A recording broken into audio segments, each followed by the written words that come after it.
ավականու անդամների կալանավորմամբ քաղաքում կառավարման նոր ճգնաժամ ստեղծելու իշխանության պլանը գործողության մեջ։ Ձերբակալվել է ավականու անդամային թեկնածուն, որը պետք է փոխարիներ մանդատը վայր դրած իր կուսակցին։ Բնականաբար դա հաշվարկ է, որպեսզի նիստերը չկայանան։ Քաղբանտարկյալներ Հայաստանում ու Ադրբեջանում մի խումբ քաղաքացիներ Հայաստան եկած եվրոպացի պատգամավորներին փորձել են ներկայացնել իրականությունը։ Հայաստանը ժողովրդավարության բաստիոն չէ։ Ազատություն սեփականներին, ազատություն քաղբանտարկյալներին։ Իշխանության ներկայացուցիչները հերքում են գաղտնի տեսաձայնագրությունների աղմկոտ արտահոսքերի հետ իրենց կապը ու վստահություն հայտնում, որ իրենց դեմ կոմպրոմատներ չեն հավաքվի։ Ոչ չունեմ, որովհետև իշխանությունը նման արտահոսքերի հետ կապ չունի։ Հովհաննավանքում նորից պսակադրություն է տեղի ունեցել կարգալույց քահանայի օրհնությամբ։ Նախկին քահանա Ստեփան Ասատրյանն է եկեղեցու դուռը բացող փակողը, մյուս երկու քահանաները այլ եկեղեցիներում են աղոթում։ Այնքան խճճված, այնքան այսպես պարկված են մեր նյարդային համակարգը։ Եվ էլեկտրաէներգիայի սակագինն իջեցնելու առաջարկով Տաշիր կապիտալը նորից կդիմի հանրային ծառայությունները կարգավորող հանձնաժողով առաջին մերժումից ավելի քան 4 ամիս անց։ Հիմա արեք, որպեսզի այս շատ ծախսած հոսանքի համար ավելի քիչ վճարվի, էլի որոշակի չափով զսպվի բեռը ժողովրդի համար։ Բարի երեկո, սիրելի հեռուստադիտողներ, Հայլուր ամփոփում է հոկտեմբերի 29-ի լրահոսը։ Եվ այսպես Գյումրիում ձերբակալությունների ալիքը չի հանդարտվում։ Այսօր Կոմկուսի ցուցակով ավականու թեկնածու առաջադրված Տիգրան Ավագյանն է բերման ենթարկվել, որը պետք է վերցներ իր թիմակիցներից մեկի վայր դրած մանդատը։ Բերման է ենթարկվել նաև նրա եղբայրը Գևորգ Ավագյանը։ Քննիչը միջնորդել է նրանց մեղադրանք առաջադրել զանգվածային անկարգություններին մասնակցելու ու արդարադատությանը խոչընդոտելու հոդվածներով։ Կալանավորված Գևորգ Ղուկասյանն ու Սեթրակ Սահակյանը վայր էին դրել մանդատները Գյումրիի համայնքապետարանում ճգնաժամ ստեղծելու ԿՊԱ-կանների ծրագիրը խափանելու համար, բայց իշխող ուժը կարծես թե չի ուզում զիջել հանրապետության երկրորդ քաղաքի կառավարումը։ Գյումրին զավթելու բացահայտ քայլեր են անում արդեն ԿՊԱ-կանները, ահազանգում են Կոմկուսի ներկայացուցիչները։ Երկրորդ քաղաքում իշխանությունը պահելու համար Կոմկուս խմբակցության կալանավորված անդամները վայր են դրել մանդատները, որ դրանք փոխանցվեն ազատության մեջ գտնվող թեկնածուներին։ Բայց հենց որ հայտնի է դարձել այդ փաստը, ձերբակալվել է Կոմկուսի ցուցակի հաջորդ թեկնածուն, նա ով պետք է վերցներ մանդատը։ Բնականոնը ո՞րն է։ Տիգրան Ավագյանի Ժիրակի մարզի քննչական բաժին են տարել այսօր, նրա հետ ձերբակալվել է նաև եղբայրը Գևորգ Ավագյանը։ Այսօր կարտոֆիլը կանգնած ենք։ Քննիչը միջնորդել է Ավագյան եղբայրներին մեղադրանք առաջադրել զանգվածային անկարգություններին մասնակցելու ու արդարադատությանը խոչընդոտելու հոդվածներով։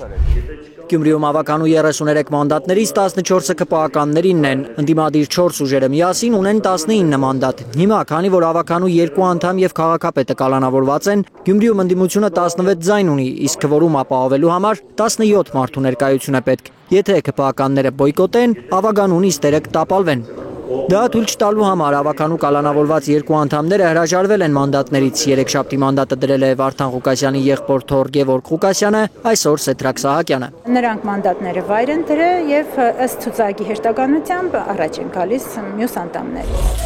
Գևորգ Ղուկասյանին փոխարինելու է Սամսոն Էլբակյանը, իսկ Սեթրակ Սահակյանին այսօր բերման ենթարկված Տիգրան Ավագյանն էր փոխարինելու։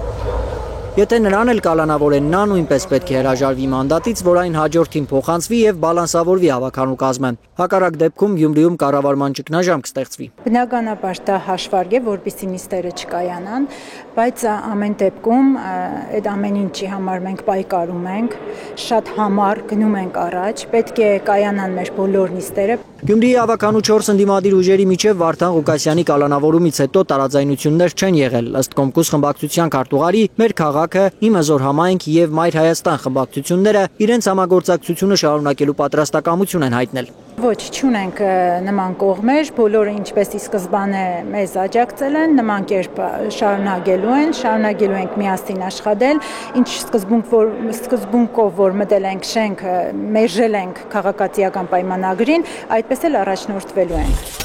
Կոմունիստական կուսակցության անդամներից, քաղաքապետարանի աշխատակիցներից ու աջակիցներից մոտ 4 տասնյակ մարդ է կալանավորված։ Ըստ փաստաբան Արամայի Սայրապետյանի, սա վախի մթնոլորտ ստեղծելու, ճնշում գործադրելու համար է։ Ես չեմ հիշում, որ 40-ից ավել անց ազատությունից զրկվի, որից 29-ը կալանքի տեսքով, մնացել է տնային կալանքի տեսքով։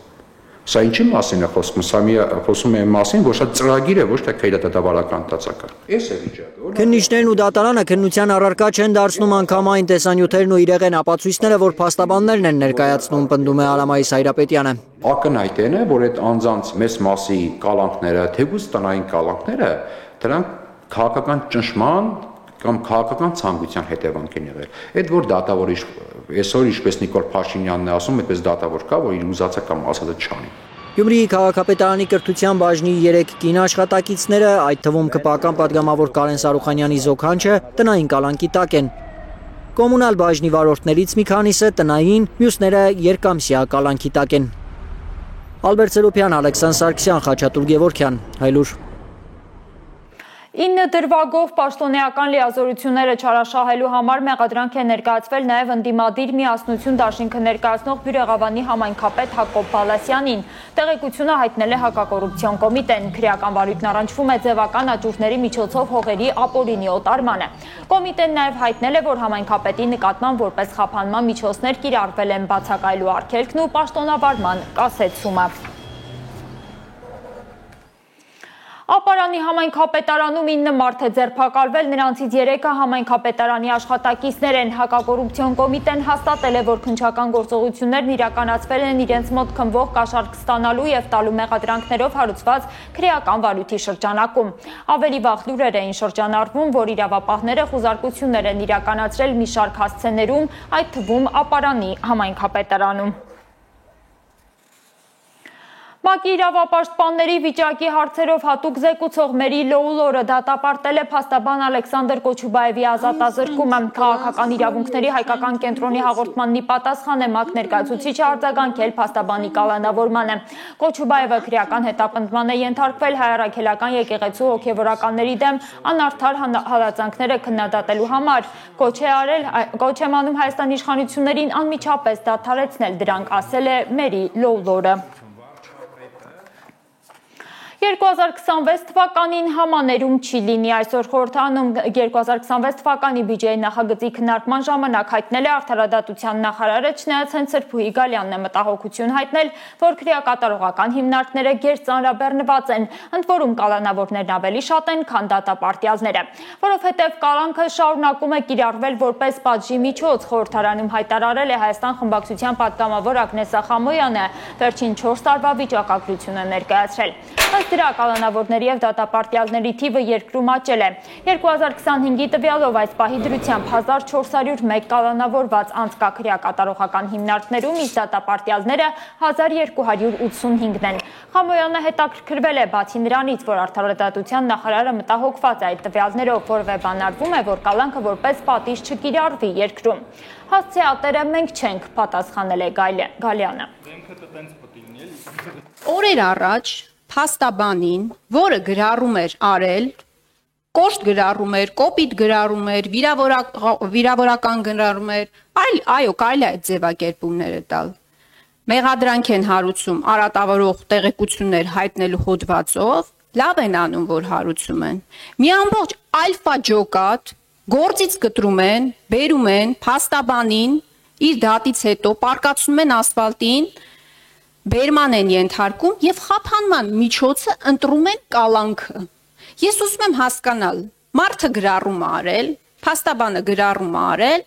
գործը հարուցվել, խափանման միջոցը ընտրվել է կալանքը։ Սովորաբար ինչի է ընտրվում կալանքը, որ նախաքննությանը չխոչընդոտի, չփախնի, վկաների վրա ազդեցություն չունենա, հայտնի ճշմարտություններ են, չէ՞, բոլորը գիտեն։ Ես ուզում եմ հասկանալ, այդ փաստաբանը ինչ պետք է աներ։ Այդ գրառումը պետք է խմբագրեր, կամ Սամվել Կարապետյանին հունիսի 17-ից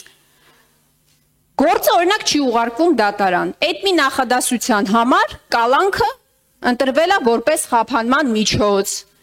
Ես կարող եմ բազմաթիվ օրինակներ բերել։ Միքայել Աճապահյանի մասով։ Մի դեպքում դատախազությունը համարում է, որ այդտեղ հանցանք չկա, մի 2 ամիս հետո մտածում ասում է, չէ, ամեն դեպքում ոնց որ հանցանք կա, խափանման միջոցը ընտրվում է կալանք եւ միջին ծանրության հոդվածով 2 տարի ազատազրկման է այսօր դատապարտված դեպքազանը։ Այն որ մեր նախարարության անունը արդարադատության նախարարություն է, չի նշանակում, որ ինչպես պարոն Վարդանյանն նշեց,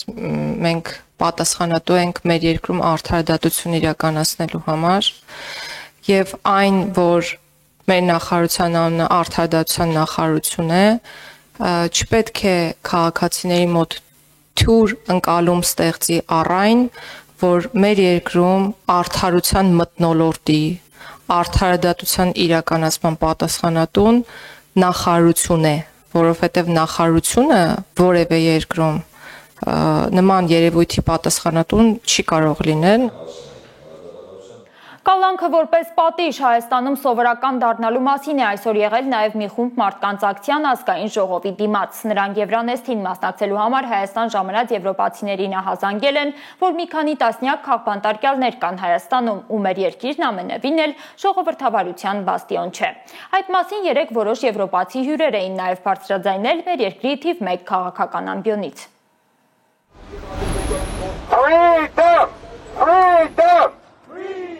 Ազատություն բառը անգլերեն են վանկարկում քաղաքացիները, երբ եվրոպացի պատգամավորները պատրաստվում են մտնել ազգային ժողով։ Եվրոպացիների հետ իրենց լեզվով։ Գուցե այդպես հասկանան, ինչ խղճուկ վիճակում է խոսքի ազատությունը Հայաստանում։ Դուք նախընտրում եք Նիկոլ Փաշինյանի ռեժիմը մարդու իրավունքների ու արժեքների փոխարեն։ Մենք համաձայն ենք եվրոպական բարձր արժեքների ու ժողովրդավարության, բայց ոչ ձեր երկակի ստանդարտների ու քաղաքական շահերի հետ։ Եվրոպացի խորհրդարանականները ազգային ժողովի բակից հետևում են ճաղերից այն կողմ բողոքի ակցիա անողներին։ Նրանց պաստառների վրա կալանավորված սրբազանների, համայնքապետերի, բարերար Սամվել Կարապետյանի, բոլոր այն քաղաքացիների լուսանկարներն են, որոնց ակցիայի մասնակիցներն անվանում են քաղբանտարկյալներ։ Այնպես ենք վերցրել, որպեսզի իրանք մեզ տեսնեն ճաղերի այս կողմից, լինի նաև այն պատկերը, որը որ ունեն այսօրվա քաղաքացիները բանտերում նստած, Սամվել Կարապետյանը, Բագրատ Սրբազանը, Միքայել Սրբազանը, մեր մնացած եւ սրբազաններ եւ քաղբանտարկյալներ, եւս մեկ քաղբանտարկյալ ավելացավ Դավիթ Համբարձումյանը։ Ազատություն սրբազաններին, ազատություն քաղբանտարկյալներին, եւ մեր կոչն է միջազգային հանրությանը, որպեսզի երկակի ստանդարտներ չկիրառի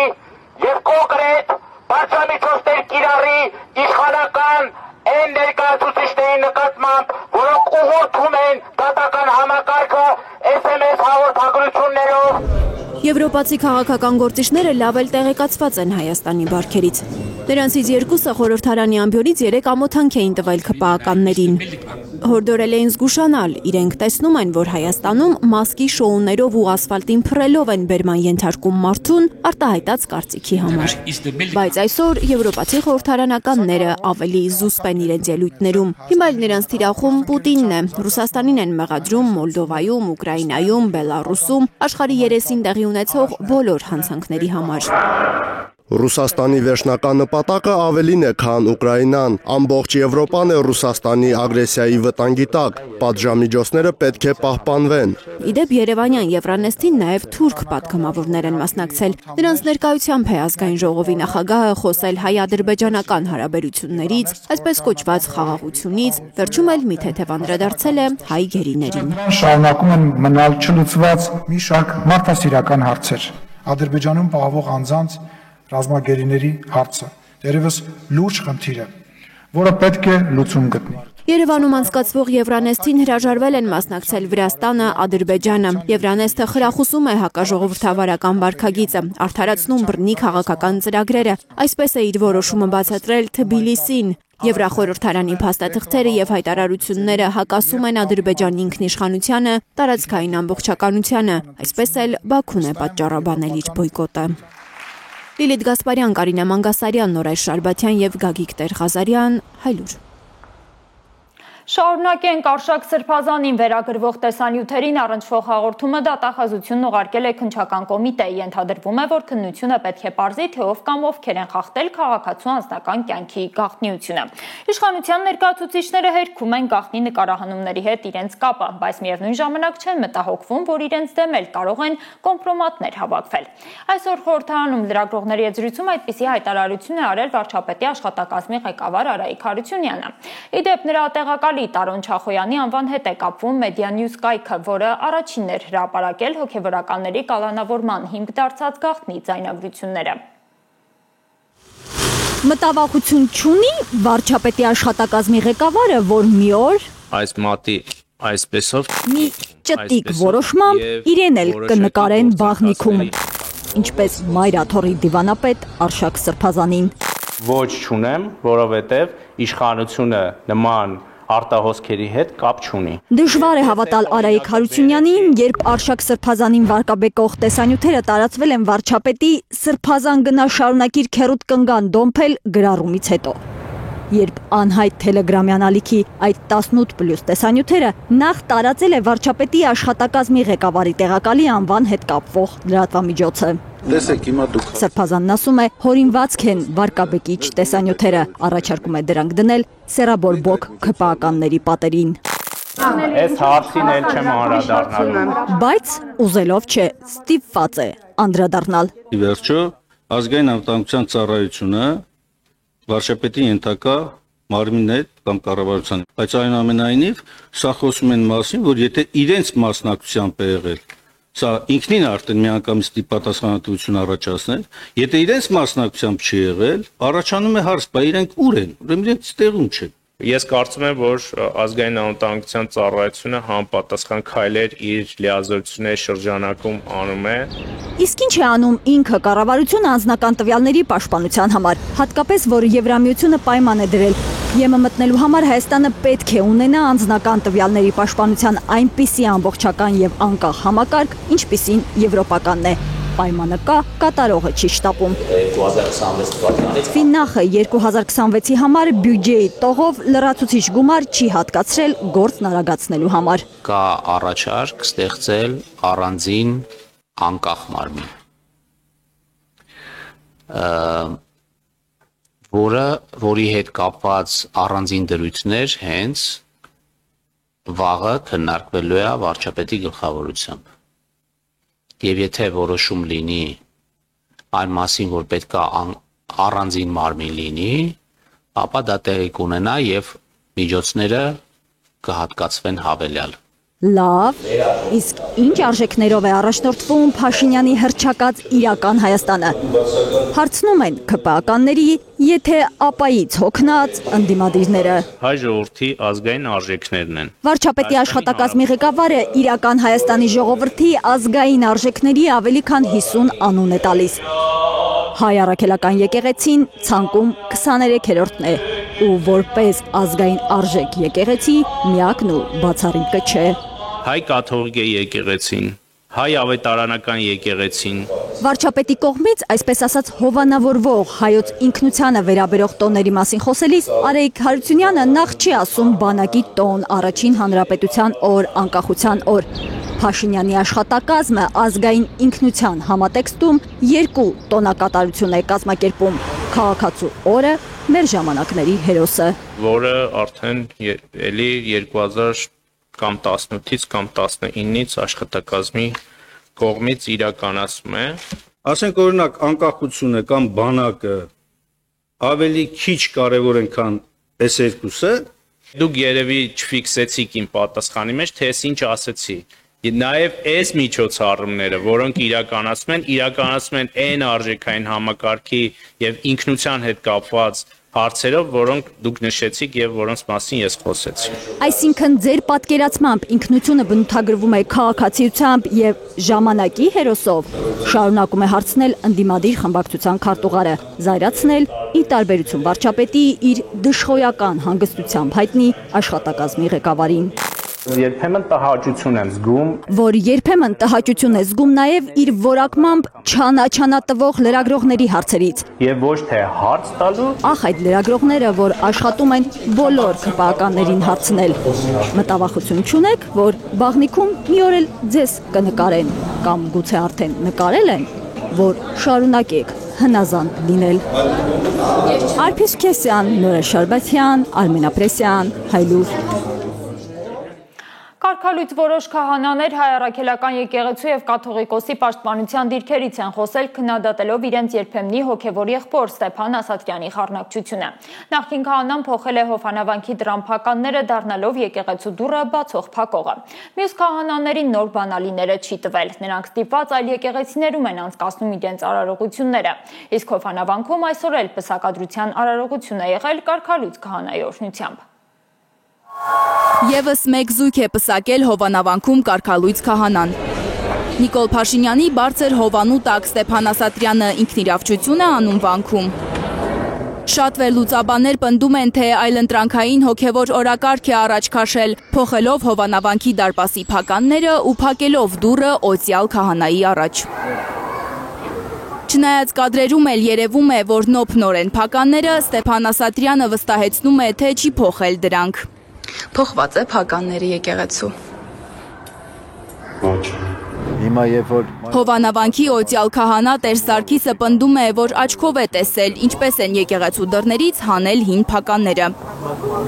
Կարգալույց քահանան Տեր Սարգսին սկզբում ասել է, թե անվտանգությունից ելնելով են փոխվում եկեղեցու բանալիները։ Հետո սակայն նոր բանալիները չի տվել եկեղեցու քահանաներին, խաթարելով նրանց ծառայությունը Հովանավանքում։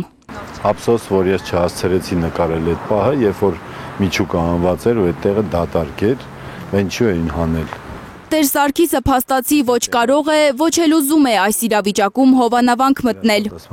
Նախ դուռը հենց իր առաջ են փակել, հետո կարգալույց քահանայի կողքին հոգևոր ծառայությունն առաջ տանել, ասում է չի ցանկանում։ Գնամ նկարեմ։ Ինքն ու Տերմանուկը անգամ չգիտեն, ինչ ծեսեր են նախատեսված Հովանավանքում։ Գրանց Համատյանը վանքում են թողել։ Կարող եմ ես էլի հավաքել այդ ժողովրդին եւ կանգնեմ այնտեղ այդ ժողովուրդը գա եւ ասի, որ մենք ուզում ենք, որ Տեր Սարգիսն անի, բայց ես անձամբ չեմ ուզում այդ ժողովրդին այդ տեսակ արարողության հրավիրել։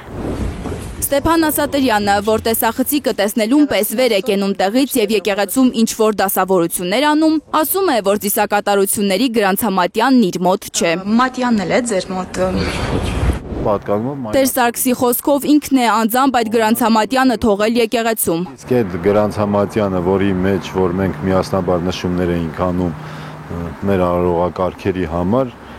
ես թողել եմ եկեղեցու, ին վերակցելու կամ արդարացումներ փնտրելու պիտի որ կարիք չունենար։ Տեր Սարգիսն ասում է, որ այս օրերին օհանավանցիների երկու պսակադրություն այլ եկեղեցում է կատարվել։ Շատերը չեն ցանկանում Հովանավանք մտնել, երբ իմանում են, որ այնտեղ ծառայություն մատուցող քահանան կարգալույց է։ Ինքը եթե իրապես ճշմարտացի ու ազնիվ է, թող ինքը ճշմարտացիորեն ընդուներ եկեղեցու կողմից իր համար կատարված վճիռը, թող ժողովրդին ազնվորեն ասեր, որ ինքը այլևս չի կարող որևէ ծառայություն կատարել։ Ինչի հետևից եք ընկել, ուղիղ հարցնում է կարգալույց քահանան։ Մի մեծ բան չէ, եթե անգամ եկեղեցու փականները փոխվել են։ Եկեղեցին ու կաթողիկոսը իրենից ավելի կարևոր գործեր պետք է ունենային։ Ակնարկում է ըստ էության Աշակ Սրբազանի սկանդալային տեսանյութերը։ Շատ կարևոր հարց է այսօր եկեղեցում էր, որ պետքա դրան անդրադառնանք։ Համացանցով խայտարակ լուրեր ենք ստանում, տեսանյութեր ենք տեսնում։ Խնդրում եմ գնացեք մայրաթոր այնտեղ բարձրաբանումների։ Ինձ թվում է, որ այսօր եկեղեցում ամենալուրջ հարցը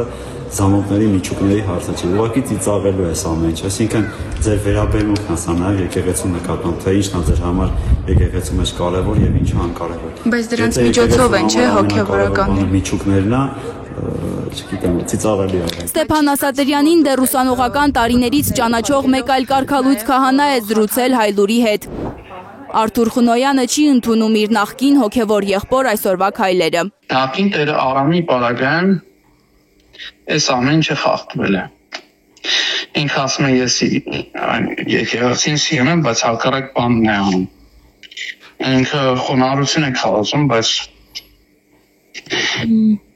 խոնարհության բան չկա այնտեղ։ Դրա համար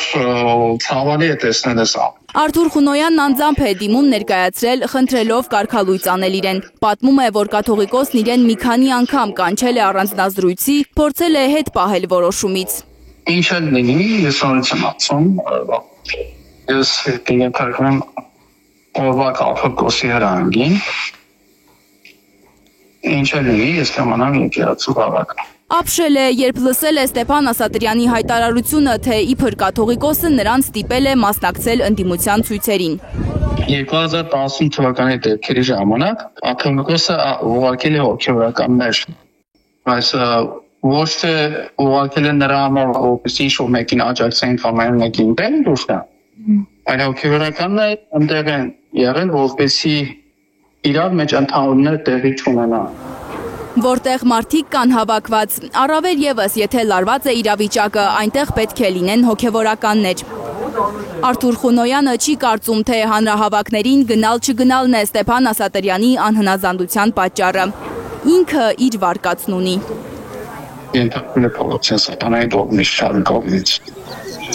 Լանա Համբարձումյան, Հենրիկ Համազասպյան, Անի Ղանդիլյան, Հայլուրի համար։ Անցնենք այլ թեմաների, ՀԵՍ-ի տնօրենների խորհրդի նախագահ Նարեկ Կարապետյանը հայտնել է, որ պատրաստվում են երկրորդ անգամ դիմել հանրային ծառայությունները կարգավորող հանձնաժողով առաջին մերժումն ստանալուց ավելի քան 4 ամիս անց։ Նրանք առաջարկում են իջեցնել էլեկտրաէներգիայի սակագինը կուտակված մոտ 4 միլիարդ դրամի շահույթի հաշվին։ Դրա տակ տեսնում եմ քաղաքական ենթատեքստ միանշանակ։ ՀԵՑ նախկին գլխավոր տնօրենի պաշտոնակատարը վստահ է, հանրային ծառայությունները կարգավորող հանձնաժողովը մերժել է հոսանք նեժանացնելու տաշիր կապիտալի առաջարկը կալանավորված Սամվել Կարապետյանից քաղաքական դափնիները խլելու համար։ Դավիթ Ղազինյանի խոսքով հոսանքի գինն իրենք առաջարկում էին իջեցնել բացառապես տաշիր կապիտալի եւ Սամվել Կարապետյանի շահույթի հաշվին։ Հաշվի առնելով իրենց ունակությունները այդպիսի բաներ անելու, բերեն մի վիճակի, ասեն, տեսեք, կառավարիչը եկավ, այսպես արեց, այնպես արեց, լավ աշխատեց, որի պատճառով սակագինը իջավ, մենք պնդում ենք, խնդրում եմ դուք էլ մեզ աջակցեք, պնդում ենք, որպեսզի շատ արագ կատարվի փոփոխությունը եւ սակագնի իջեցում տեղ ունենա։ Օգոստոսի 6-ին են նամակով առաջարկել հանրային ծառայությունները կարգավորող հանձնաժողովին էժանացնել հոսանքը, երբ տեսել են, որ բաշխման արդյունքում գրեթե 4 միլիարդ դրամի դրական բալանս է գոյացել, որը փաստացի ընկերության շահույթն է։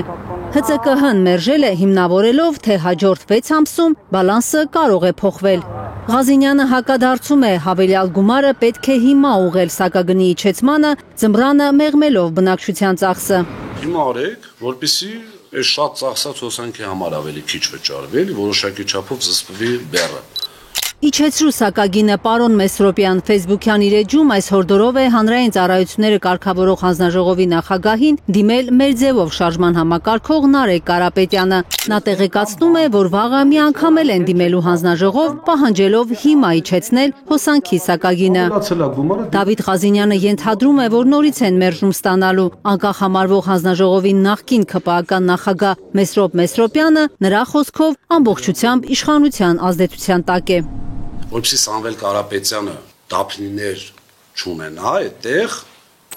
Ղազինյանը կարծում է, որ մանրադիտակի տակ պետք է պահել ՀԵՑ-ի գործով հարուցված վարչական վարույթի քննությունը, որ նախատեսված է ՀԾԿՀ-ի նոյեմբերի 18-ի նիստում։ Արդեն տեղեկություններ կան, որ Մեսրոպ Մեսրոպյանը մտադիր է շատ նեղ կազմով նիստն անել։ Ղազինյանը կարծում է, քանի որ հարցը մեծ հնչեղություն ունի, սովորական քաղաքացիներն էլ կարող են մասնակցել այդ նիստին։ Վերջին հաշվով Ղազինյան Դավիթը թալանեց այդ հետ, թե չէ։ Տեսնենք հենց կառավարիչն է ճիշտ ասում, ով է ճիշտ ասում։ 20 օրից կպարզվի ՀԵՑ-ի ճակատագիրը։ Դավիթ Ղազինյանն ասում է, ներքին համոզմունք ունի, որ լիցենզիայից զրկելու են ՀԵՑ-ին, որովհետև կա քաղաքական պատվեր։ Որոշումը հանձնաժողովի անդամները չեն գրելու, պատրաստի տեքստ է դրվելու անկախ հանձնաժողովի սեղանին։ Կարնե Մանգասարյան, Հայկ Ավանեսյան, Արաքել Օհանյան եւ Էլեն Յահինյան, Հայլուր։ Հայաստանի վարչապետի աշխատակազմի ղեկավար Արայիկ Հարությունյանը քաղաքական կոռուպցիա չի տեսնում Իմ քայլը հիմնադրամին պետական բյուջեից ֆինանսավորելու մեջ, ասում է գումարը հատկացվել է վարչապետի մասնակցության ծախսերի համար, բայց կառավարությունը չի տրամադրում ծախսերի բացվածքը։ Արարողակարգային ծախսը օրենքով գաղտնի է դարձրել այս իշխանությունը ու հնարավոր չէ պարզել, թե հանրային ինչ արժեք է ստեղծվել իշխող ուժի հիմնադրամի միջոցառմանը Փաշինյանի մասնակցությամբ։ Իրավունք ունենք կասկածել, որ այդուհանդերձ քաղաքական կոռուպցիա է թաքնված գաղտնի շրիֆտով ծախսերի տակ, ռետորական հարց է տվել ընդդիմադիր Հայաստան խմբակցության քարտուղար Արծվիկ Մինասյանը, նկատել ըստ միջազգային փորձի պետական միջոցներից իշխող ուժի միջոցառմանը գումար տալը համարվում է քաղաքական կոռուպցիա։ Նման երևույթների ներքո ըստ էության իրականացում է կուսակցության քարոզչություն, կուսակցության մոտեցումների, գաղափարների, անձանց եւ այլն։ Հիմա ըստ ձեզ ինչպես պետք է տարանջատվի այս երևույթը եւ ինչպես օրինակ ողջամտորեն մենք չենք կարող եզրակացնել, որ դա հենց քաղաքական կոռուպցիայի օրինակ է։ Երբ որ այս կամ այն միջոցառումը, որը իշխող քաղաքական ուժի, ասենք, մոտեցումներն են, ձևակերպվում է հենց այդ հարցի, այդ ծրագրի շրջանակներում եւ ըստ էության ծախսվում են հանրային միջոցները։ Ես կարծում եմ, որ այստեղ որևէ քաղաքական կոռուպցիայի երևույթ չկա, որովհետեւ այն ինչ որ տեղի է ունենում կառավարության եւ կառավարության ղեկավարի գործունեության շրջանակում։ ԿՊ-ի տունը կռիվ է ընկել։ Հաջորդ տարի կառավարության աշխատակազմի բյուջեն ավելի քան 1.5 միլիարդ դրամով կավելանա, կկազմի գրեթե 26 միլիարդ դրամ։ Անգամ պետական վերահսկողական ծառայության բյուջեն է ավելացել, մինչդեռ ազգային ժողովի աշխատակազմին է կրճատվել է։ Խորհրդարանին նախորդ տարվա համեմատ 68 միլիոն դրամով քիչ գումար կտան, 7 միլիարդ 4 միլիոն դրամ կկազմի բյուջեն, ինչը դժգոհության առիթ է դարձել ԿՊԱ-ական պատգամավորների շրջանում։ Իրենք ուզում են օրենք գրող մարմին ստեղծվի, մինչդեռ եղած գումարն են կրճատում։ Բացի այդ, իսկ եթե պատգամավորները ցանկանան մի օգնական ավել վարձել, մեկը քիչ է քաղաքացիների հետ շփման համար։ Օգնականի կարիք ունի ԿՊԱ-ական Ալխազ Ղազարյանը, որը 5 տարում օրենսդրական 1 նախաձեռնությամբ է աչքի ընկել։ Մենակ մեկ օգնական քաղաքացիների հետ աշխատելու համար անհրաժեշտ, մյուսը մնացած այլ գործերը կառավարել, չասեմ փորձագետների աշխատավարձը, որ պետք է ինչքան հնարավոր է պատշաճ լինի, որպեսզի դու էլ չնեղվես փորձագետին դիմելու։ Կիսեմ ձեր կարծիքը եւ կուզեմ ասեմ, որ շատ պարլամենտներում լուծումը տվել են այսպես, այսինքն որպես այդպիսի բան օգնականը չի լինում աշխատակազմում, այլ օգնականին վարձում է պատգամավորը տրվում է գումար, ուզի 2 հատ կվարձի, ուզի 3 հատ կվարձի, ուզի 2 օգնականի փոխարեն մի փորձագետ կվարձի։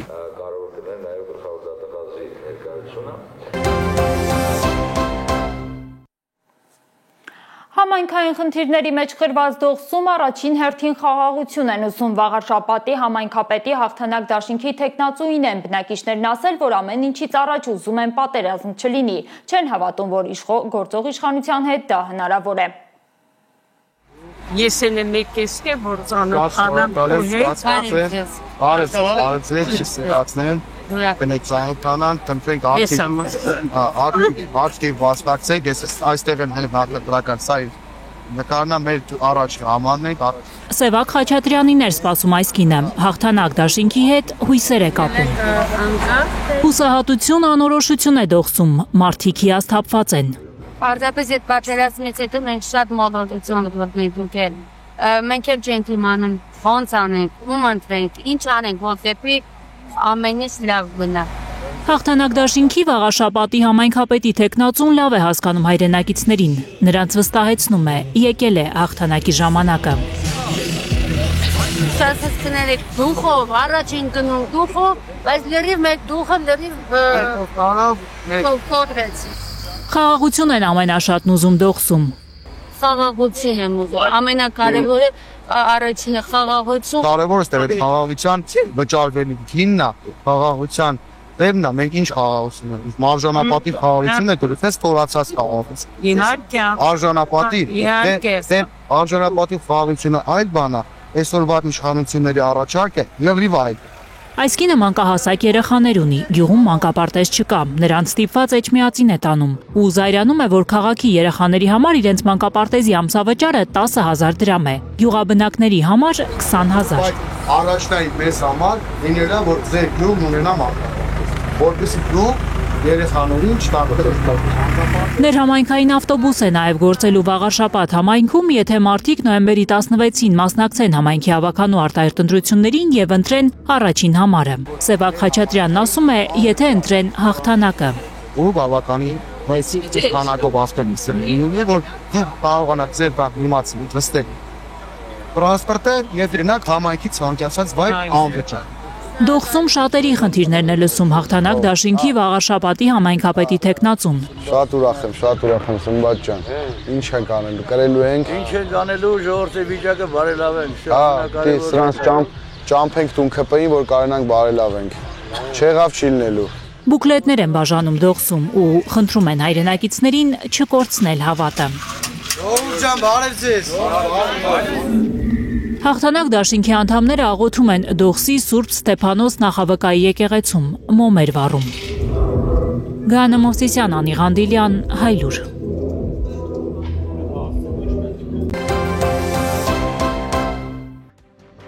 Հեռուստադիտողներ այժմ կարճ այն մասին, թե ինչ ենք պատմելու թողարկման երկրորդ մասում։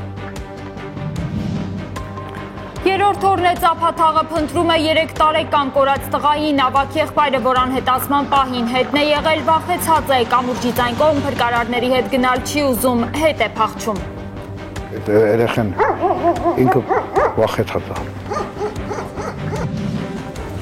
Վանաձորի դատարանում եղբոր դաժան սպանության վրեժը լուծել փորձած երիտասարդին դեռ փնտրում են, ինչու է 4 կասկածյալներից հենց Էրիկին դատարանում դանակով խփել սպանվածի եղբայրը։ Էրիկի տատը պնդում է, որ թորն անմեղ է։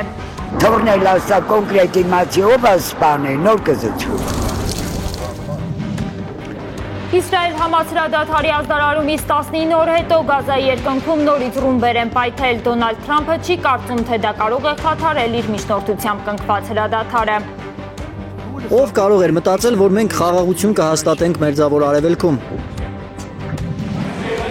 Եվ կտեղափոխվենք Ռիո, պատմելու թմրակարտելի դեմ ամենաարյունալի գործողության մասին, նարկոբանդայի դեմ ոստիկանական գործողությունը 64 մարդու մահվան պատճառ է դարձել, 4-ը ոստիկան են։ Լիակատար քաոս է, մարդիկ են մահանում, սա սարսափելի է։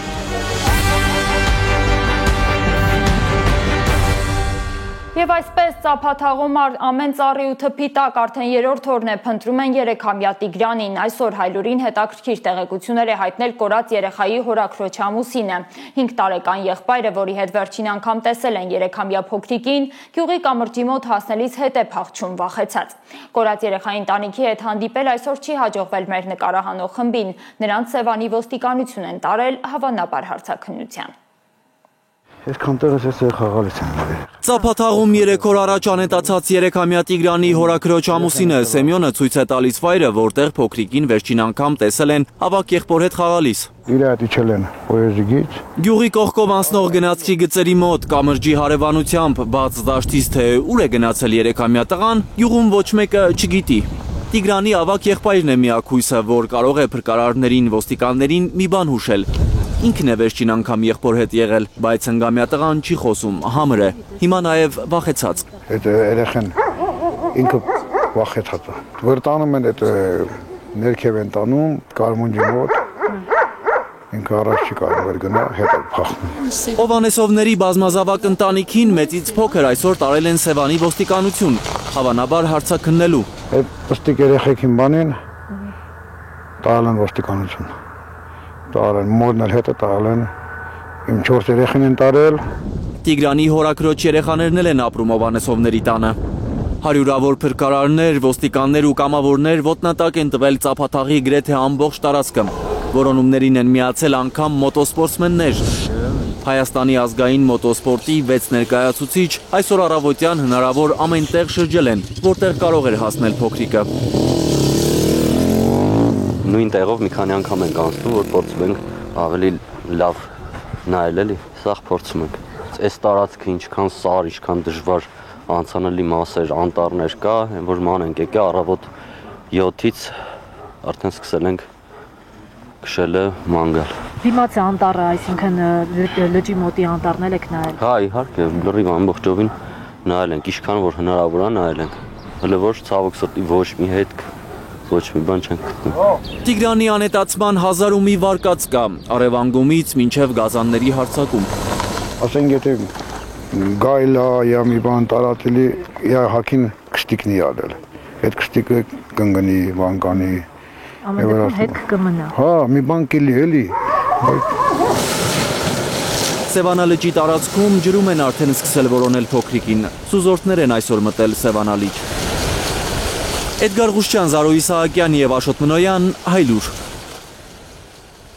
Վանաձորի դատարանում տեղի ունեցած արտակարգ դեպքի մասին եղբոր սպանության վրեժը լուծել փորձած երիտասարդին դեռ չեն գտել իրավապահները։ Նա երկուշաբթի դատարանում կասկածյալներից մեկին դանակով վիրավորելուց հետո փախել է։ Վիրավորված Էրիկի տատը Հայլուրի հետ զրույցում պնդել է, թե իր թոռը կապ չունի Ստեփանավանցի Հայկի սպանության հետ։ Նա ընդամենը ընկերների մեքենայում տեսել է սպանված տղայի դին։ Գրեթե 1.5 տարի առաջ տեղի ունեցած դաժան սպանությունն ու վենդետայի շուրջ զարգացումները Գայանե Մովսիսյանի ռեպորտաժում։ Վանաձորի դատարանում եղբոր դաժան սպանության վրեժը լուծել փորձած երիտասարդին դեռ փնտրում են իրավապահները։ Նա երկուշաբթի ականատեսների խոսքով 21-ամյա եղբոր գործով դատի ժամանակ սպանության կասկածյալներից մեկին դանակով վիրավորելուց հետո կարողացել էր փախչել դատարանի շենքից։ Ինչու 4 կասկածյալներից հենց Էրիկին է դատարանում դանակով խփել սպանվածի եղբայրը։ Էրիկի տատի խոսքով նա միշտ սպառնացել է, որ վրեժ է լուծելու իր թոռից, ավելի քան 1 տարի առաջ սպանված եղբոր Հայկի հոգու հանգստության համար։ Որ մենք դատի գնում էինք, այդ տղեն ասավ հակած կզցնիլ դեմ։ Վրա պրծավ իմ թոռին։ Թոռն էլ ասավ կոնկրետ իմացիով սպանել, նոր կզցվի։ Անմեղ է իր թոռը, պնդում է դատարանում 2 օր առաջ դանակահարված Էրիկի տատը։ Թոռն իրեն վստահեցրել է, ինքը չի սպանել։ Իր մեղքն այն է, որ տեսել է Հայկի դին ընկերների մեքենայում։ Տատը չի բացառում, որ Էրիկը օգնած լինի 3 ընկերներին թաղել Հայկին, բայց թոռը երդվել է, որ ինքը չի սպանել։ Հետևի բանը բացմա տենմա դիակ կա։ Ու այդ սաղորը այդ երեխեն տուն չի գալի Էրիկը։ Թե ինչ են անում, ուր են տանում, ուր չեն տանում, Էրիկը սպանության հետ կապ չունի։ 2024-ի հուլիսին է եղել դաժան սպանությունը։ Քննչական կոմիտեն դեպքից 3 ամիս հետո պարզել է, որ 4 ընկերները, այդ թվում Էրիկը, Լորիբերտ գյուղի մի տանը կռվել են Հայկի հետ։ Շշուկներ կան թե թմրանյութի թեմայով։ Ըստ քննչականի, կտրող բութ գործիքներով 4 տղաներն այնքան են խփել 21-ամյա Հայկին մինչև մահանա։ Լորիում խոսում են, որ տղայի մարմինը փորձել են այրել, հետո հանդում թաղել են, վրան քարեր ու հող լցրել։ Տեսախցիկներից հեռու մարդիկ պատմում են, որ սպանողներից 2-ը նախրապան եղբայրներ են։ Դին թաղել են այնտեղ, որտեղ անասուններին էին արածեցնում։ Չէ, ցավոտ։ Ես առաջ անգամ լսեցի։ Անմարդկային սպանության մասին լռում են Լորիբերտում։ Այդ գյուղից են սպանության համար կասկածվող 4 երիտասարդները։ Սպանված Հայկը Ստեփանավանից էր, նրա մասին վատը չեն խոսում։ Հայրել իր ահմա, ինչ ասեմ։ Մեր թաղ երեխայի շատ խելոք լավ երեխա ճանաչել եմ իրան։ Երկուշաբթի դատարանում դանակահարված Էրիկը Վանաձորի հիվանդանոցում է։ Հայկի եղբայրը դանակով խփել է նրա կրծքավանդակին, թոքի թաղանթն է վնասվել, կյանքին վտանգ չի սպառնում, վիրահատել են։ Արկա էր կրծքավանդակի հետին պատի աչկեսի թիակային շրջանի կտրաստակած վերք արունավությամբ։ Վանաձորի հիվանդանոցում իրավապահների հսկողությամբ է բուժվում Էրիկը, երբ դուրս գրվի, դատական 2 գործով է անցնելու, մեկում որպես մեղադրյալ, մյուսով տուժող։ Գայանե Մովսիսյան, Հայկ Ավանեսյան, Աշոտ Մնոյան, Հայլուր։ Շարունակենք, Միացյալ Նահանգները մինչև այս տարվա վերջ պատրաստվում է Հայաստանի եւ Ադրբեջանի հետ աշխատանքային խմբեր ստեղծել, այդ մասին հայտարարել է ԱՄՆ պետքարտուղարությունը։ Միացյալ Նահանգների կառավարությունը շարունակում է խորացնել հարաբերությունները երկու երկրների հետ ձեռք բերված պայմանավորվածությունների համաձայն։ Պետքարտուղարությունը նաև դրական է գնահատել Հայաստանի եւ Ադրբեջանի միջև շարունակվող երկխոսությունն ու վերջին գործնական քայլերը։ Ընդգծել է, որ ԱՄՆ կառավարությունն ուշադրությամբ հետևում է Ադրբեջանի եւ Հայաստանի ներկայացուցիչների հանդիպումներին եւ ձեռք բերված համաձայնությունների կատարմանը։ Իսկ Թրամփը նորից խոսել է հայ-ադրբեջանական հակամարտությունը կարգավորելու մասին, բայց մոռացել տալ Հայաստանի անունը։ Նա Հարավային Կորեայում իր ելույթի ժամանակ նշել է, որ 8 ամսում 8 պատերազմ է կանգնեցրել, փրկելով միլիոնավոր կյանքեր։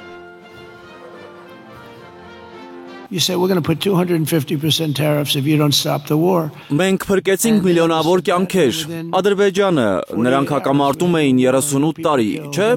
Նախագահ Պուտինն ասում է, հրաշալի է, մենք չկարողացանք կանգնեցնել այդ պատերազմը։ Միլիոնավոր մարդիկ են զոհվել, եւ մենք դա արեցինք։ Երկու երկրների առաջնորդները եկան, քիչ-քիչ մոտեցան իրար, եւ 1 ժամ անց նրանք արդեն գրկախառնվում էին։ Դա հրաշալի տեսարան էր, երկու հրաշալի երկիր, երկու ընտիր առաջնորդ։ It's amazing.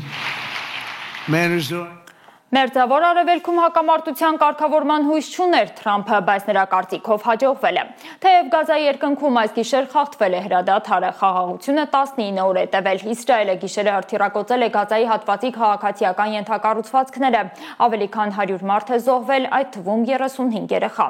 Արդեն այսօր Իսրայելի պաշտպանության բանակը հայտնել է, թե պաղեստինցի արմատականների տասնյակ թիրախների հարվածելուց հետո վերադարձել են Գազայի հատվածում հրադադարի ռեժիմի պահպանմանը։ Իսրայել-Համաս հրադադարի ազդարարումից ընդամենը 19 օր հետո Գազայի երկնքում նորից ռումբեր են պայթում։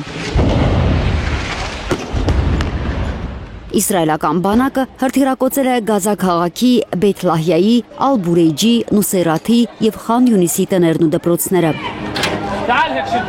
Ըստ Ալ Ջազիրայի ավելի քան 100 մարդ է զոհվել, այդ թվում 35 երեխա։ Թել Ավիվը Համասին մեղադրում է պատանդների մարմինները վերադարձնելու հարցում խաբեության համար։ Համասը մասունքներ է վերադարձրել իսրայելական կողմին, բայց իսրայելցի դատաբժիշկները պնդում են, որ այդ մասունքները չեն պատկանում 13 մահացած պատանդներից որևէ մեկին։ Ըստ Նեթանյահուի գրասենյակի վերադարձվել են 2 տարի առաջ Նովա փառատոնից պատանդարված Օֆիր Յարֆատեի մարմնի մնացորդները։ Նրա մարմնի մեծ մասը գրեթե 2 տարի առաջ էր Համասը հանձնել։ Խաղաղության միջնորդ Միացյալ Նահանգների նախագահը հրադադարի խախտման սեփական վարկածն ունի։ Նրանք սպանեցին իսրայելցի զինվորին, Իսրայելն էլ պատասխանեց։ Ես կողմ եմ այդ պատասխանին։ Համասը պետք է կամ իրեն լավ պահի, կամ կոչնչացվի։ Համասը հերքում է մեղադրանքները հայտարարելով, որ իրենց մոտ եղած 28 մարմիններից 16-ն արդեն վերադարձրել է։ Սակայն վերջին հրթիռակոծությունների պատճառով չի վերադարձնի խոստացված 17-րդ մարմինը։ Դոնալդ Թրամփը չի պատրաստվում հետ քայլանել իր խաղաղարար առաքելությունից։ Նա պնդում է, թե ոչինչ չի կարող խաթարել իր միջնորդությամբ կնքված հրադադարը։ Ով կարող էր մտածել, որ մենք խաղաղություն կհաստատենք Մերձավոր Արևելքում։ Միջազգային վերլուծական կենտրոններն այդքան վստահ չեն։ Ըստ փորձագետների, համաշխարհային հակամարտությունները չեն կարող լուծվել ինչպես բիզնես վեճերը, մեկ ձեռքսեղմումով։ Զովինար Բարխուդարյան, Աննի Ղանդելյան, Հայլուր։ Միակ հակամարտությունը, որ չի հաջողվել կարգավորել ռուս-ուկրաինականն է, խոստովանել է Դոնալդ Թրամփը, բայց նա հույս է հայտնել, որ դա էլ կհաջողվի անել։ Ես կարծում եի, որ դա հեշտ կլինի Ռուսաստանի նախագահ Վլադիմիր Պուտինի հետ իմ հարաբերությունները հաշվի առնելով, բայց պարզվեց իրավիճակը մի փոքր այլ է, ասել է Թրամփը։ Իսկ Ռուսաստանը պատրաստ է թույլատրել արևմտյան եւ ուկրաինական լրատվամիջոցների մուտքը ուկրաինական զորքի շրջափակման գոտի եւ ժամանակավորապես դադարեցնել ռազմական գործողությունները։ Այս մասին ասել է Ռուսաստանի նախագահը ռազմաճակատում ռուսական բանակի առաջխաղացման ֆոնին է Պուտինն այս հայտարարությունն անում։ Ռուսական բանակն այսօր իր վերահսկողության տակ է վերցրել Դնեպրոպետրովսկի մարզի Վիշնևոյե բնակավայրը, հարվածել Ուկրաինայի էներգետիկ օբյեկտներին ու զենք տեղափոխող գնացքի։ Գիշերը ուկրաինական անօդաչուների զանգվածային հարձակումների պատճառով փակ էին Ռուսաստանի ավելի քան 1 տասնյակ քաղաքների օդակայաններ, այդ թվում Մոսկվայի Շերեմետևո եւ Ժուկովսկի օդակայանները։ Ստավրոպոլի երկրամասում վնասվել է Լուկոյլին պատկանող նավթաքիմիական գործարան, Ուլյանովսկի մարզում նավթամբար։ Ուկրաինայի եւ Եվրամիության խորհրդականները կհանդիպեն ուրբաթ կամ շաբաթ քննարկելու հրադադարի մանրամասները, հայտարարել է Ուկրաինայի նախագահը։ Սա պատերազմը դադարեցնելու ծրագիր չէ, նախև առաջ անհրաժեշտ է հրադադար, սա դիվանագիտություն սկսելու ծրագիր է։ Մեր խորհրդականները կքննարկեն այս ծրագրի մանրամասները, ասել է Վլադիմիր Զելենսկին Կիևում Նիդերլանդների արտգործնախարար Դավիդ Վան Վիլի հետ հանդիպման ժամանակ։ Եվ վերջում տեղափոխվենք Ռիո, որտեղ ամենաարյունալի գործողությունն է եղել թմրակարտելի դեմ։ Կարմիր հրամանատարություն նարկոբանդայի դեմ ոստիկանական գործողությունը 64 մարդու մահվան պատճառ է դարձել, նրանցից 4-ը ոստիկան են, բայց այսքանից հետո էլ չի խաղաղվել Բրազիլիան։ Մանրամասները Մարիամ Ամիրջանյանի ռեպորտաժում։ Բրազիլիայի ամենահին կոմանդո Վերմելիոն կարմիր հրամանատարություն նարկոբանդայի դեմ ոստիկանական գործողության ընթացքում 6 տասնյակից ավելի մարդ է սպանվել։ 60-ը ըստ Բրազիլիայի ոստիկանության նարկոբանդայի անդամներ են, 4-ը ոստիկան։ Բանդան ոչնչացնելու համար գործի է դրվել ավելի քան 1 տարի մշակված սցենարը։ Բրազիլիայի պատմության ամենամեծ շուրջկալն է կազմակերպվել։ Ավելի քան 2500 ոստիկան, ուղղաթիռներ, անօդաչու թռչող սարքեր, զրահապատ մեքենաներ են մասնակցել վնասաձեռնման գործողությանը։ Ռիոյի ծայրամասում, օդանավակայանի մոտ գտնվող աղքատ ու խիտ բնակեցված թաղամասերում։ Շրջափակման պահին բանդայի անդամները կրակ են բացել ոստիկանների ուղղությամբ, պայթուցիկներ գործի դրել, բարիկադներ կառուցել, մեքենաներ այրել։ Ոստիկանությանը հաջողվել է մոտ 8 տասնյակ մարդու ձերբակալել, առգրավել մեծ քանակությամբ թմրանյութ ու զենք։ Տեղական լրատվամիջոցների հաղորդմամբ ձերբակալված կասկածյալներից մեկը կոմանդո Վերմելիոյի առաջնորդներից մեկի աջ ձեռքն է։ Ռիո դե Ժանեյրոյի քաղաքապետը հայտնել է, որ գործողության ընթացքում զոհված ոստիկաններին բանդայի անօդաչուներն են թիրախավորել։ Հանցագործները վերջին սերնդի տեխնիկայով են զինված եղել։ Ավազակները գրավել են ամբողջ Ռիո դե Ժանեյրոն, աշխատանքից շուտ ենք դուրս եկել, որ կարողանանք տուն հասնել։ Արյունալի գործողությունից հետո էլ շունչ չի քաշել Ռիո դե Ժանեյրոն։ Նարկոբանդայի ազատության մեջ մնացած անդամները հակագրոհներ են սկսել Բրազիլիայի երկրորդ ամենաբնակեցված քաղաքի բոլոր թաղամասերում, փորձելով անկառավարելի քաոս ստեղծել։ Ավտոբուսներ են առևանգել, փողոցներ են փակել։ Լիակատար քաոս է, մարդիկ են մահանում, սա սարսափելի է։ Բրազիլիայում արտակարգ դրություն չի հայտարարվել, բայց կառավարությունը անվտանգության մեծաթիվ ուժեր է տեղակայել փողոցներում։ ՄԱԿ-ի մարդու իրավունքների գրասենյակը հայտարարել է, որ սարսափած է բռնության մասշտաբներից։ Մի քանի միջազգային կազմակերպություններ կոչ են արել կասկածյալների սպանությունները առանձին հետաքննել։ Չի բացառվում, որ պատահական փամփուշտից նաև անմեղ մարդ զոհված լինի։ Մարիամ Ամիրջանյան, Գագիկ Տեր-Ղազարյան, Հայլուրի համար։ Սիրելի հեռուստադիտողներ, Հայլուրը ամփոփեց հոկտեմբերի 29-ը, շնորհակալություն ուշադրության համար, բարի գիշեր եմ մաղթում բոլորիդ։